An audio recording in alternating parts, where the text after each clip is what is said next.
que estamos estudiando el libro de Juan, vamos a estar meditando en el capítulo 5 hasta el versículo 18.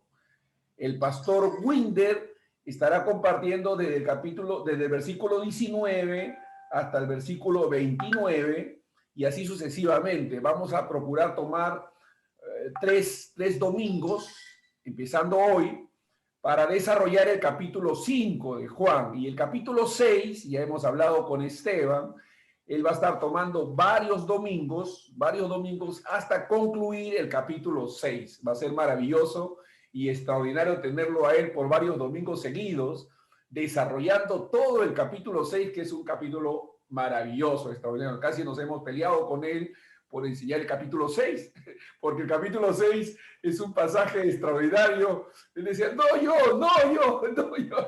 Y yo digo, ya tú, porque tú tienes más peso que yo, le digo yo a él, ¿no? Y digo, ya, no tienes ya yo. Y él está feliz de poder compartir el capítulo 6. Dice, estoy esperando que me toque el capítulo 6. Estaba compartiendo, está muy animado, muy contento, fortalecido en el Señor y él ha superado el COVID, su esposa también, y uno que otro de sus hijos. Así que Dios es bueno, hermanos. Pero entre el pastor Winder y yo vamos a estar explicando el capítulo 5 de Juan. Así que es extraordinario también este capítulo. Yo quiero más que todo en este compartir del versículo 1 al 18, que procuremos ver este pasaje, esta narración,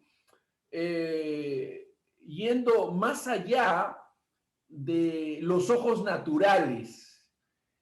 Es decir, más allá de lo que superficialmente podemos ver en esta historia, profundicemos un poco y procuremos ver en este episodio la manifestación de todos los atributos de Dios, ¿no? Podamos ver en este episodio la manifestación de todos los atributos de Dios. En Cristo, por cierto, Cristo es Dios hecho carne. Cristo es Dios hecho carne. Cristo es un personaje histórico, es un personaje que se manifestó, que estuvo aquí en la tierra. La historia de Jesucristo no es un mito, no es un cuento, no es algo que nosotros hubiésemos inventado o que a alguien se le hubiese ocurrido, una persona humana, se le hubiese ocurrido pues inventar esta historia. Cristo Jesús, el Hijo de Dios, se hizo carne y habitó entre los libros, entre comillas, seculares, de autores seculares, registran la presencia y manifestación de un hombre llamado Jesús en Nazaret, en Galilea. Entonces, este personaje histórico que ha sido capaz, porque es Dios, de dividir la historia entre antes de Cristo y después de Cristo, es decir, la historia humana, sean que la persona sea atea, agnóstica, creyente, cree en Dios o no cree en Dios, tiene que reconocer que su historia está dividida entre antes de Cristo y después de Cristo. Eso evidencia un hecho dentro de la historia humana, un hecho histórico que ha sido registrado por la humanidad. Yo siempre les aconsejo a todas las personas que quieran evangelizar a ateos, a agnósticos, para demostrarles la existencia de Dios, que la primera referencia que deben hacer es de la persona de Jesús. Ellos deben referirse a la persona de Jesús. En primer lugar, el punto que debe ser demostrado y marcado, y que puede ser porque las evidencias así lo muestran, es que Jesús existió. Y a partir de que Jesús existió, no va a quedar la menor duda de que Dios existe, porque Jesús es Dios hecho carne y él dijo cosas que solo Dios podía haberlas dicho y hizo cosas que solo Dios pudo haberlas hecho. Entonces, en este episodio, en esta historia que vamos a leer, vamos a procurar mirar más allá de los ojos naturales, de los ojos físicos, más allá de la historia superficial, de lo superficial de esta historia, y vamos a profundizar. Y nos vamos a enfocar, amados, en el personaje principal de esta historia. El personaje principal de esta historia es Jesús. Repito, el personaje principal de esta historia es Jesús. Los personajes que alrededor de él van a actuar son actores secundarios, ¿no? Que en realidad nos representan a nosotros los humanos, los seres humanos. Cristo es el Salvador del mundo, Él es el Hijo de Dios. Él vino a este mundo para redimirnos, para darnos vida eterna, para salvarnos. Y hay varias características de Dios evidenciadas en esta historia que me gustaría resaltar. Vamos empezando con los primeros versículos. Como el capítulo, más o menos algunos están familiarizados, voy a ir avanzando en la lectura y voy a ir desarrollando algunos pensamientos alrededor de la lectura que vamos a ir haciendo. Dice, después de estas cosas, dice, había una fiesta de los judíos y subió Jesús a Jerusalén. Ahora, todos sabemos ya por la introducción que hemos hecho de este evangelio, que Juan cuando escribe pone mucho énfasis a los últimos 6 meses de la vida ministerial de nuestro Señor Jesucristo hasta que llega a la cruz. Juan se enfoca más en estos 6 últimos meses de ministerio de nuestro Señor Jesucristo, y está más que todo enfocada alrededor de Galilea, y él subía y bajaba a Judea, pero este pasaje es muy singular porque Jesús, esta historia se desarrolla en Jerusalén. Dice, después de estas cosas había una fiesta de los judíos y subió Jesús a Jerusalén.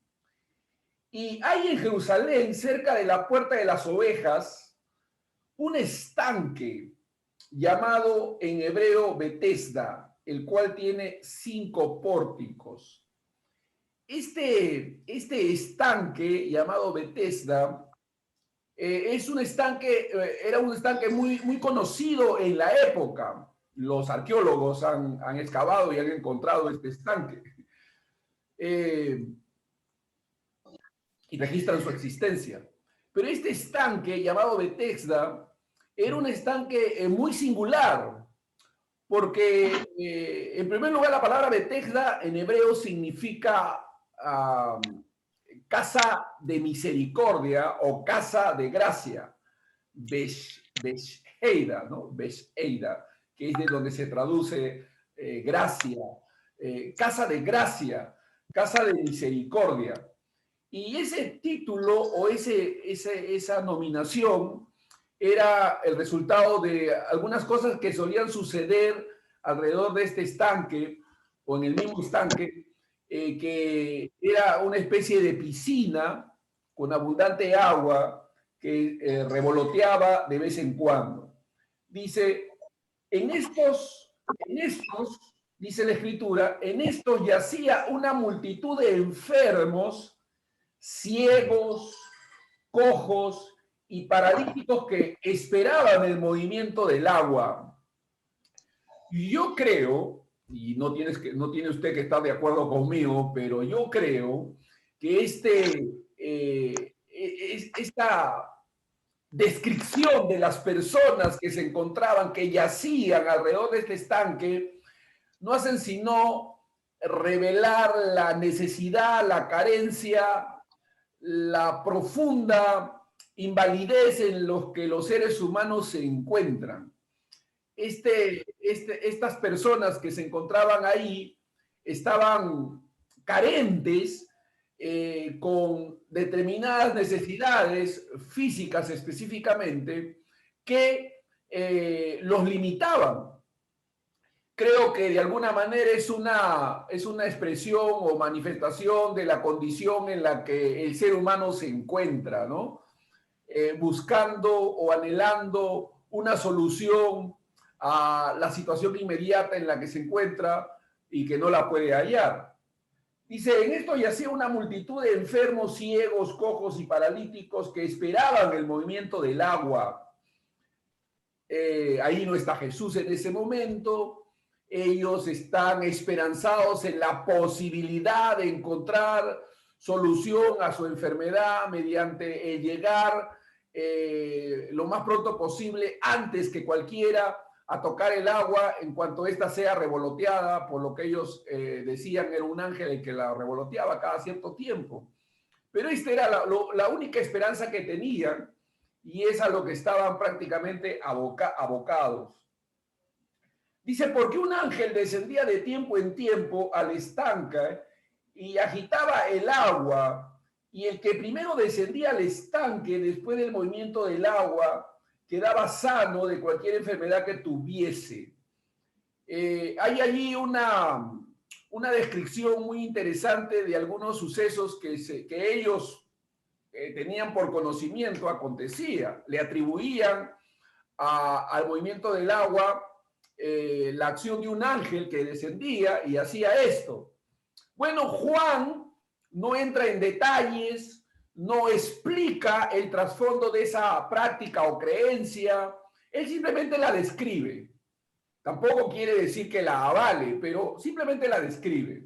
Porque en realidad ese no es el episodio más singular de la historia. O sea, es muy importante porque me da pena porque algunos creyentes han querido indagar, averiguar, profundizar sobre esta experiencia del ángel que descendía y tratar de buscarle un misterio y cosas que en realidad distraen del propósito que tiene esta lectura, del propósito que Dios quiere comunicar a través de este estudio, de esta meditación, que es Cristo Jesús revelándose a los seres humanos como el sanador, como el salvador, como la única esperanza. Ese es el punto clave, por eso he remarcado y he señalado que el personaje principal de esta historia es Jesús. Es Jesús, que es algo que desafortunadamente a los hombres naturales les cuesta entender, porque la gente se ha dedicado a tratar de encontrarle respuesta a una serie de menciones en la escritura que pues no es el propósito no es buscarle sentidos esotéricos, supersticiosos a la Biblia, sino encontrarle el sentido espiritual, la verdad que Dios quiere transmitir, y la verdad que Dios quiere transmitir siempre está presente y expresada en la persona de Jesús, porque Él es el único mediador entre Dios y los hombres. No hay otro nombre dado a los hombres en el cual los hombres pueden ser salvos, Jesús.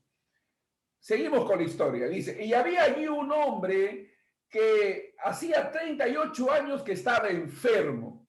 La descripción de este hombre es muy singular y particular. Juan, en la historia que él narra, él se centra en este personaje carente, necesitado, y que parece que con una imposibilidad mucho mayor que otros enfermos que lo rodeaban. Ahora, aquí es donde podemos señalar esta característica particular en Dios que me gustaría remarcar. Dice, cuando Jesús lo vio acostado y supo que llevaba ya mucho tiempo así, le dijo, ¿quieres ser sano? Ahora, quiero que notemos algo muy importante aquí. Este hombre, posiblemente religioso, su esperanza estaba puesta en el agua siendo revoloteada a la cual él podría acudir para ser sanado. Tenía imposibilidades, era cojo, por 38 años dice que estaba enfermo, estaba imposibilitado de moverse. Pero la esperanza, él estaba enfocado en la posibilidad de que alguien se apiadase de él y por misericordia, por gracia, pudiera levantarlo y correr con su cuerpo y llevarlo a este estanque cuando éste se moviera. Ahí estaba enfocado. Aquí es la primera característica divina que yo quiero señalar. Ese hombre no estaba buscando a Dios.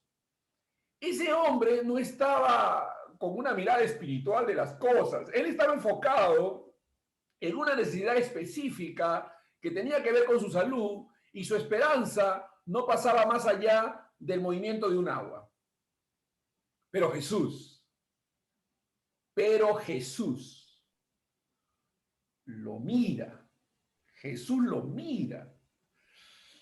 Jesús, que es la compasión personificada, se enfoca en él. La Biblia nos habla de Jesús como el buen pastor. El buen pastor que va en busca de las ovejas. Esto es muy importante entenderlo. Que no son las ovejas las que buscan al pastor cuando están extraviadas. Las ovejas, según la descripción que hacen de este animal los conocedores, dicen que es el animal más torpe e indefenso que existe sobre la tierra. Es lo que dicen los estudiosos, ¿no? No lo digo yo, lo dicen los estudiosos. Dicen que la oveja es el animal más torpe e indefenso que existe, que ha sido creado sobre la tierra. Y Jesús utiliza la figura de la oveja para describirnos a nosotros que estamos extraviados y perdidos. Qué interesante que Jesús use esa figura para ilustrarnos la condición en la que nos encontramos. Entonces, es Jesús, el buen pastor, el que busca a las ovejas. No son las ovejas. Por eso la Biblia dice que no hay quien busque a Dios, no hay ni siquiera uno. No somos nosotros buscando a Dios, es Dios buscándonos a nosotros. Y este es algo que se ve reflejado en este texto, porque dice la Escritura que cuando Jesús lo vio acostado y supo que llevaba ya mucho tiempo, le dijo, ¿quieres ser sano? Estoy explicando la primera parte, el hecho de que es Jesús quien toma la iniciativa, es Jesús quien se acerca a él, es Jesús quien se presenta y lo alcanza, como es la salvación para el hombre. Porque la salvación no es algo que el hombre busque, es algo que Dios concede, da, y que Dios manifiesta y otorga a los seres humanos. Y entonces esto es muy importante porque tenemos que comprender que es Dios quien se da a sí mismo en la persona de Jesús y nos salva, nos encuentra, nos ubica y nos rescata, nos salva, nos rescata, bendito sea Dios. Así que esta es una iniciativa, la salvación, y si puedes tomar notas, hágalo, pero la salvación es una iniciativa divina. La salvación es una iniciativa divina, no es algo que suceda porque los hombres lo estén buscando, sino porque Dios se acerca al pecador, lo rescata y lo salva. Eso es una verdad clave e importante que podemos encontrar en la narrativa, en la narración de esta historia, en primer lugar. Ahora, cuando Jesús trata con este hombre, la palabra que le dice la presenta a manera de interrogación y le dice, ¿quieres ser sano?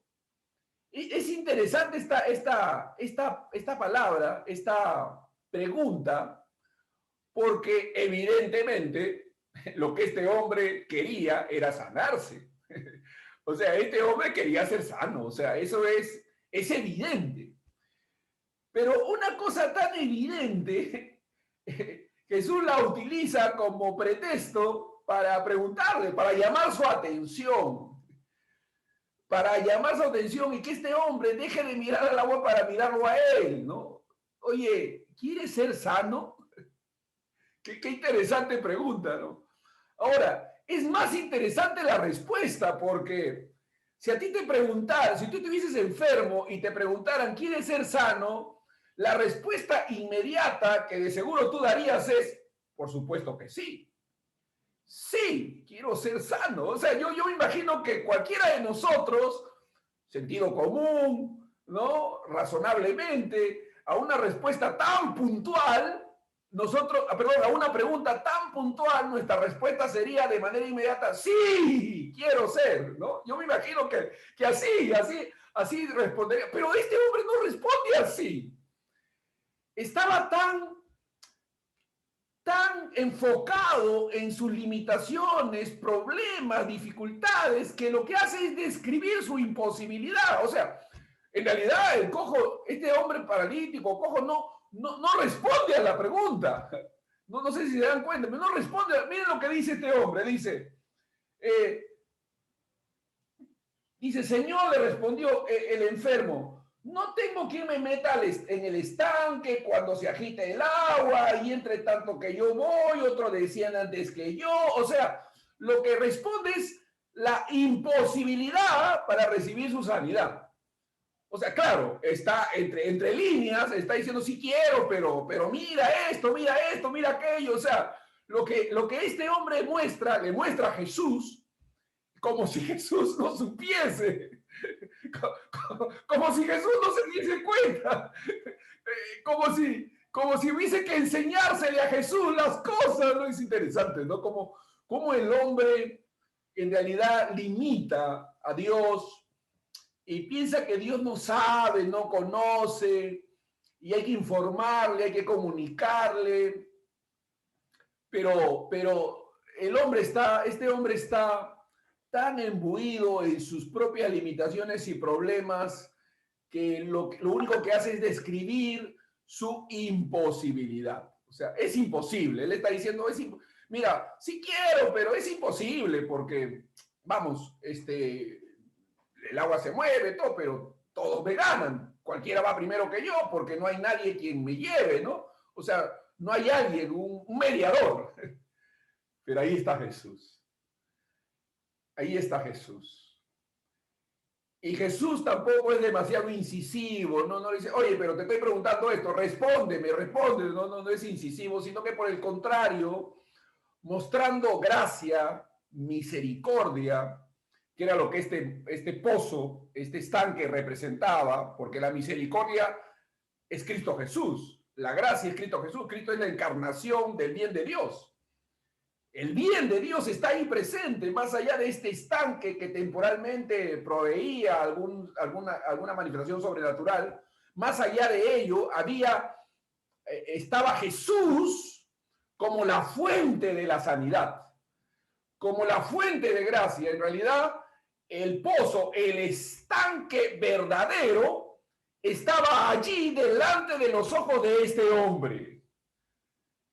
Bethesda, que es casa de misericordia, estaba ahí. Y es Jesús. Jesús es esa casa de misericordia. Jesús es la casa de gracia. Jesús es la habitación de Dios. Jesús es Dios hecho carne. Y estaba ahí delante de la presencia de este hombre imposibilitado y limitado. Bendito sea Dios. Y este Dios todopoderoso le habla a este hombre. Y más allá de las limitaciones que este hombre presentaba y más allá de todas las imposibilidades, y como para Dios todo es posible, Jesús le dice, levántate, levántate, toma tu lecho y anda. Levántate, toma tu lecho y esta frase se va a repetir 2 veces más adelante, pero toma tu lecho y anda, le dice Jesús. Levántate, toma tu lecho y anda. Lo que sigue no deja de ser menos importante también.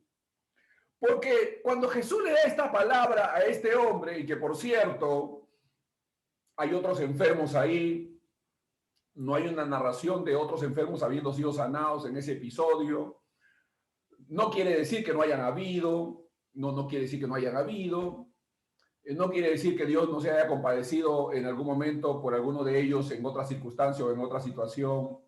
Dios es un Dios misericordioso, pero la experiencia que Juan narra es esta específicamente. Y dice la Escritura, centrado precisamente en esta historia, dice la Escritura, que y al instante, aquel hombre fue sanado y tomó su lecho y anduvo. Es increíble. Este hombre obedeció a las palabras de Jesús. La sanidad que él pudo haber sentido en su cuerpo habrá sido tan gloriosa, tan poderosa, tan sobrenatural, que este hombre de manera inmediata tomó su lecho y anduvo. Ahora, Juan remarca señala una situación en la que este milagro se dio.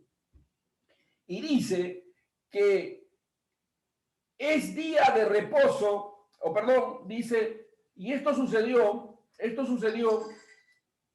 en el día de reposo. Era día de reposo aquel día. Todos sabemos que el día de reposo empezaba a las 6 de la tarde del día viernes y terminaba a las 6 de la tarde del día sábado.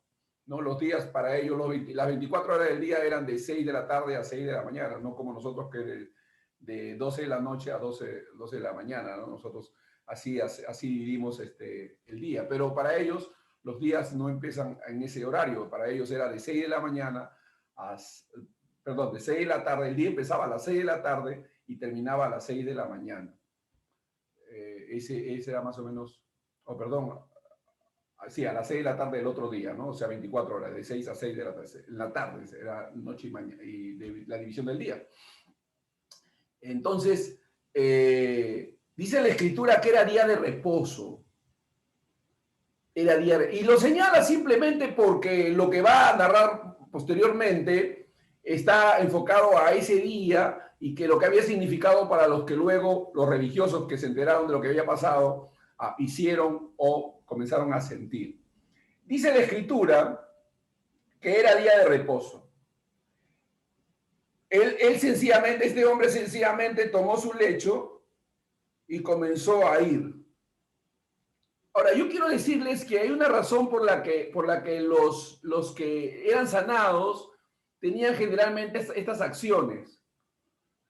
Porque los judíos tenían en su mente que cuando ellos recibían un milagro, una acción sobrenatural, lo primero que debían hacer era dirigirse al templo para agradecer.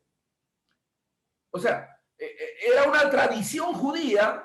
La Biblia no lo especifica de esa manera como una ley, como una regla que Dios hubiese dado, pero el judío tradicional, cuando recibían un milagro, generalmente ellos, después de ese milagro, se dirigían siempre al templo a dar gracias. Es más, Jesús en algún momento dice, vete al templo y da gracias, le dice a uno de los que sana también en un determinado momento, ¿no?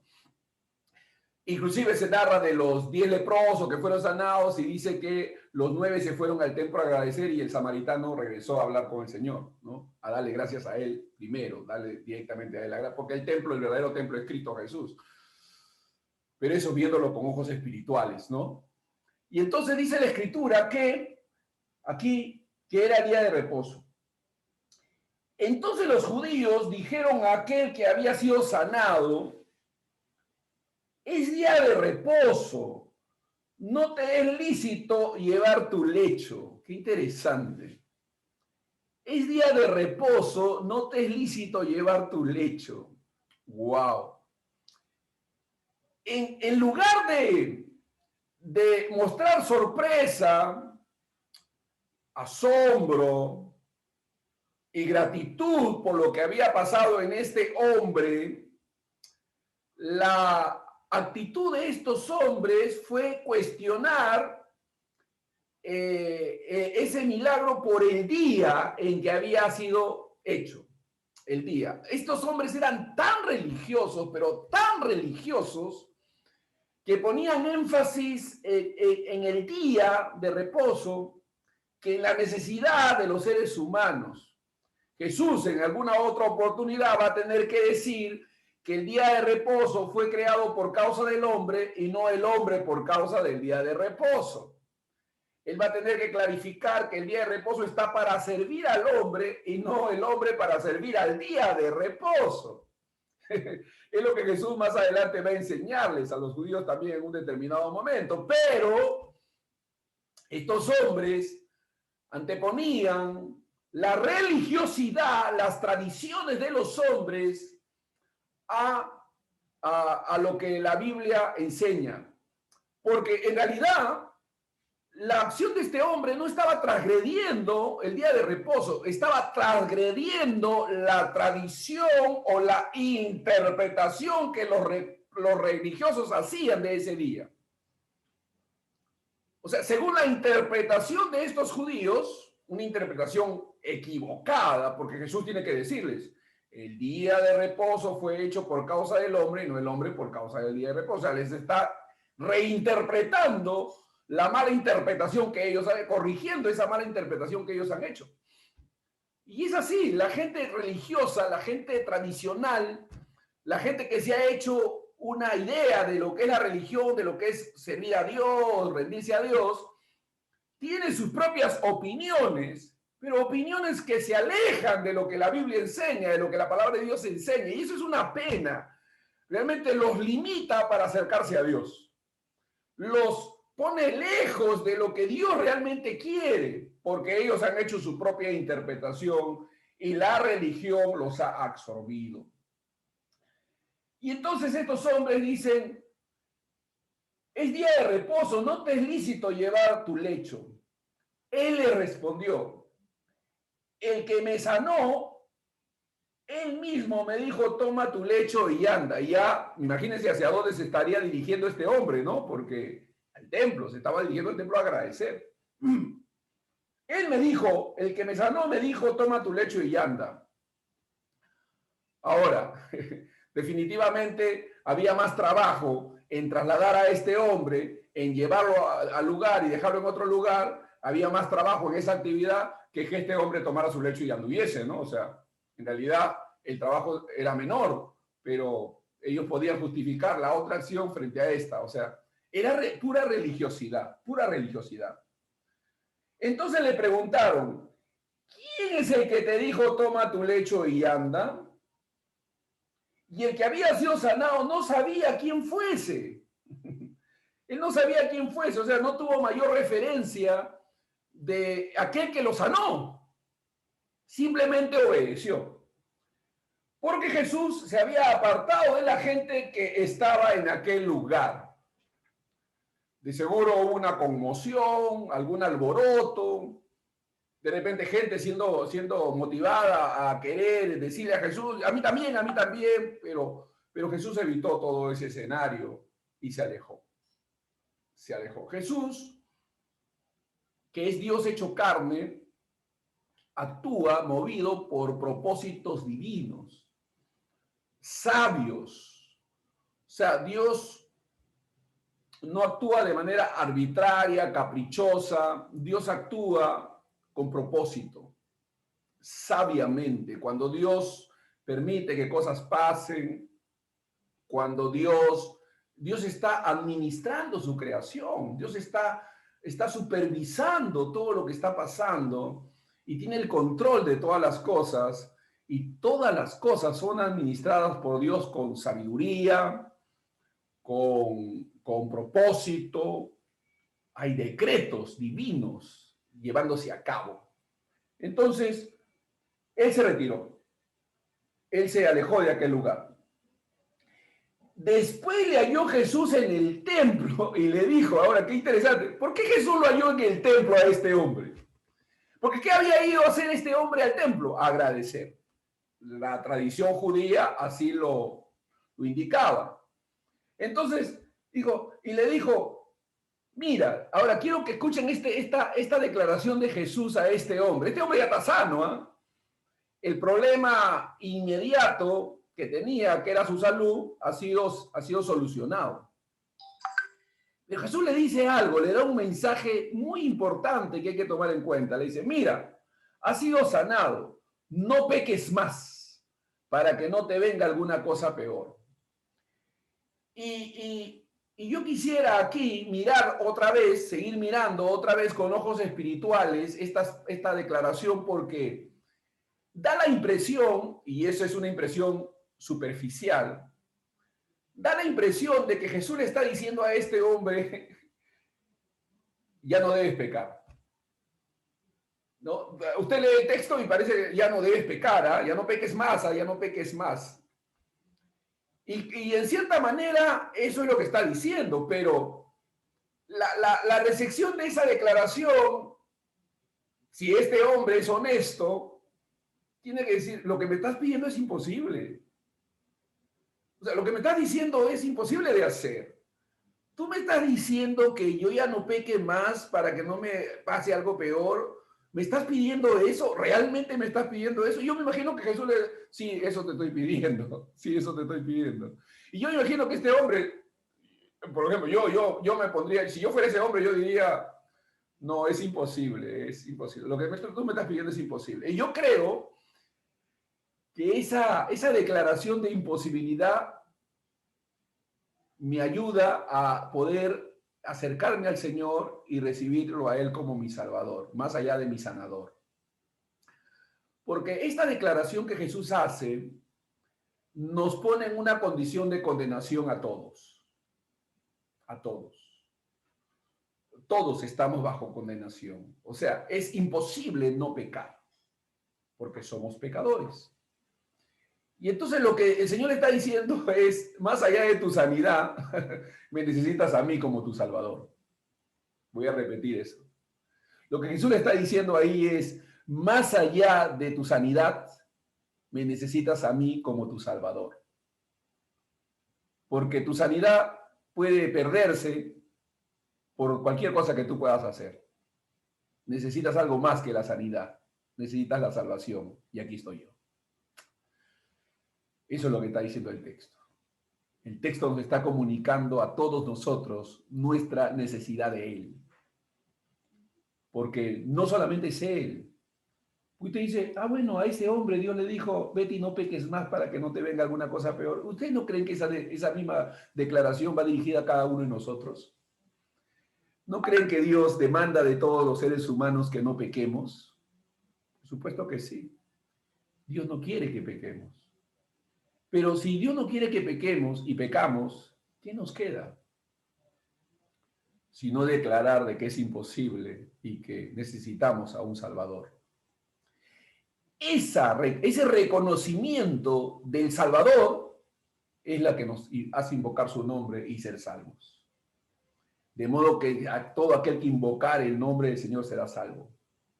Jesús le está diciendo, más allá de la necesidad de tu sanidad, hay una necesidad mucho más profunda y más importante, tu salvación.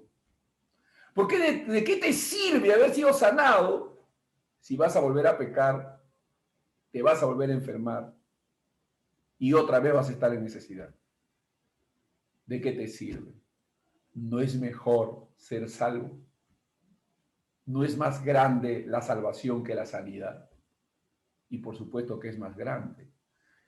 Y creo que este texto debe llevarnos a reconocer que lo necesitamos a Dios, que necesitamos a Jesús, que Él es el Salvador y Él es el único mediador, que necesitamos rendirnos a Él y decirle, Señor, aquí estoy, inválido, incapaz, indefenso, sin ninguna posibilidad. Señor, me rindo a ti, te recibo a ti. Tú eres mi única fuente de salvación, de liberación.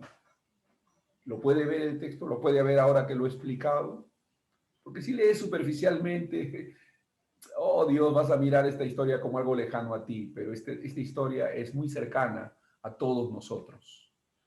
Porque todos nosotros lo necesitamos.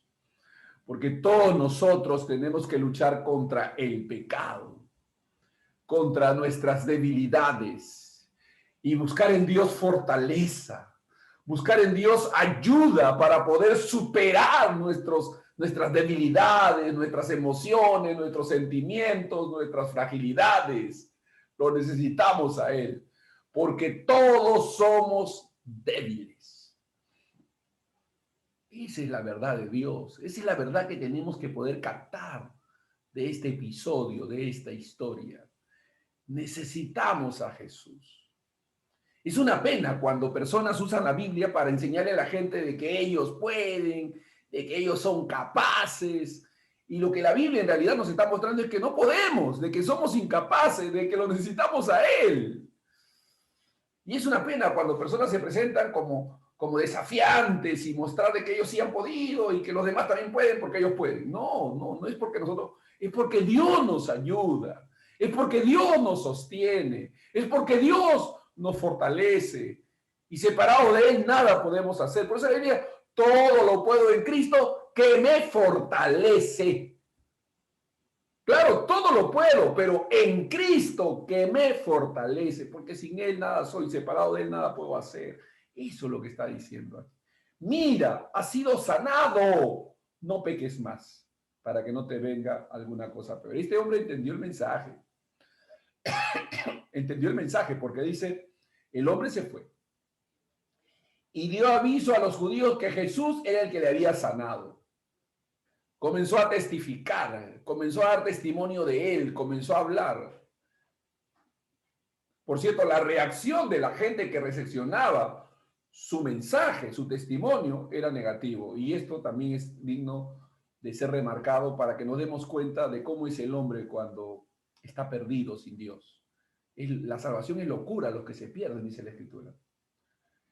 Miren, hermanos, en lugar de irle a agradecer, a buscarlo para encontrar lo mismo que este hombre había encontrado porque encontró salvación, los judíos, los religiosos, en realidad aquí Juan está señalando a un determinado grupo de personas, no está diciendo todos los judíos en general, ¿no? Pero los judíos, los religiosos estos, perseguían a Jesús.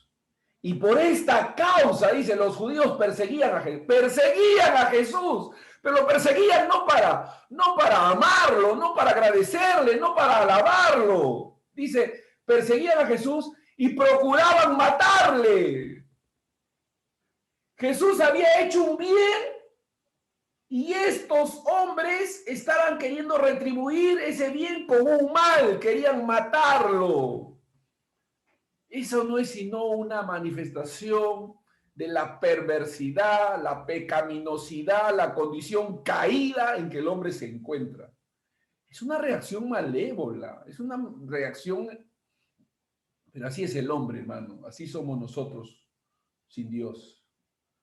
Porque así estas cosas en el día de reposo. Estaba claro que el día de reposo no nos exoneraba de hacer el bien. O sea, ¿qué tipo de criterio era ese? ¿No? Inclusive Jesús le dice, si ustedes tienen un asno a quien no han alimentado, no lo desamarran y lo llevan a pastear, a comer en el día de reposo. ¿Acaso ustedes dejan de alimentar a sus animales en el día de reposo? ¿Acaso ustedes dejan de cuidar? Y este hombre que estaba en esta necesidad no vale más. ¿Cómo es la insensatez cuando somos gente que está atrapada en la religiosidad, en su propia pecaminosidad, ciego, sordo, mudo, sin Dios? Esa era la condición. Y Jesús le respondió, mi padre hasta ahora trabaja y yo trabajo. O sea, lo que está diciendo es, mi padre, aun cuando reposó en el día de reposo, nunca dejó de hacer el bien. Porque el hombre es llamado a hacer el bien cualquiera que sea el día. El día de reposo no exonera al prójimo a hacerle bien al prójimo. Es lo que está diciendo, Dios es un Dios bueno todo el tiempo. Aún el descanso de Dios tuvo un propósito bueno para darle al hombre la oportunidad de descansar, de reposar, de bendecirlo. O sea, el trabajo de Dios ese día, que fue hacer bien, fue no trabajar. Porque se necesita un gran poder para que alguien poderoso no haga algo. Déjenme decirlo otra vez. Se necesita un gran poder para que alguien poderoso no haga algo. Entonces Dios reposó por causa del hombre, para bendecir al hombre, para hacerle bien al hombre, porque su padre hasta ahora trabaja y yo trabajo, dijo Jesús. Es decir, el bien de Dios no se detiene, siempre está en operación. Pero el hombre es tan ciego, el hombre es tan torpe y está tan atado a su propio pecado, que dice la Escritura, Por esto los judíos aún más procuraban matarle. Ahora, quiero que note que en esta declaración que Jesús hace cuando él dice, hasta ahora mi Padre trabaja y yo trabajo, Jesús está identificándose con Dios, el Padre, de una manera muy particular, que lo separaba de los que estaban observándolo, oyéndolo. Esto es importante. Jesús les dice, mi Padre trabaja, pero esta declaración de mi Padre trabaja, mi Padre, es una distinción, es un término, una terminología que indica una relación particular, singular y única. Estamos viendo el texto con ojos más allá de la narrativa, más allá de la narrativa. Está revelando a Dios. Y Jesús se está revelando como Dios. Porque escuchen lo que estos judíos entendieron lo que Jesús estaba diciendo. Lo entendieron tan bien lo entendieron, que como odiaban a Jesús, reaccionaron mal. Por esto los judíos aún más procuraban matarle, porque no solo quebrantaba el día de reposo, según su interpretación, no es que Jesús estaba quebrantando el día de reposo, en realidad le estaba dando el sentido preciso, el sentido real del día. El sentido real del día. O sea, Jesús no estaba quebrantando. Según la interpretación de sus detractores, la quebrantaba. Pero era la interpretación de ellos. Lo que Jesús estaba quebrantando era la interpretación que ellos tenían del día de reposo y no el día precisamente. Porque Jesús le estaba dando el sentido adecuado. Porque Jesús nunca quebrantó ninguno de los mandamientos divinos. Ninguno de los mandamientos divinos. Por el contrario, los cumplió todos a plenitud. No solo quebrantaba el día de reposo, sino que también decía que era su propio Padre. Su propio Padre, de manera singular, particular, única, haciéndose igual a Dios. Y esto los enfurecía aún más. Que no solamente sanaba, que hacía bien en el día de reposo, sino que además se presentaba a sí mismo como igual a Dios. Porque Jesús es Dios. Por eso lo llevaron a la cruz.